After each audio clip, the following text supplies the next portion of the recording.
बिस्मिल्लाहिर्रहमानिर्रहीम। Dear viewers, अस्सलाम वालेकुम। आप देख रहे हैं टिंडो इन्फो टीवी और आज हम आपको जिस नेम की मीनिंग बताएंगे वो नेम है नासिर। और नासिर की स्पेलिंग है NASIR, नासिर। इससे पहले कि हम आपको नासिर नेम के मायने बताएं, आपसे एक चीज़ शेयर करना चाहते हैं। वो ये है कि जो भी मायने मैं अपने चैनल पे आपको नेम के बताता हूँ उसके लिए हम कोई ना कोई बुक को फ़र्क देखते हैं। मतलब ये है, जो मार्केट से बुक मिलती हैं उनको देखा जाता है और फिर नेट से भी कंफर्मेशन की जाती है। लेकिन फिर भी अगर आपको किसी नाम के मीनिंग सही ना लगें तो आप हमें कमेंट्स करके बता सकते हैं।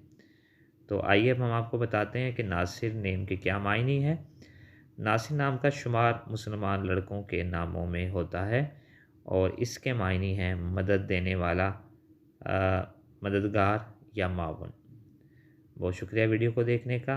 अगर अभी तक आपने हमारा चैनल सब्सक्राइब नहीं किया तो जल्दी से हमारा चैनल सब्सक्राइब कर लें और हमारी वीडियोस को लाइक और शेयर ज़रूर कर दिया करें।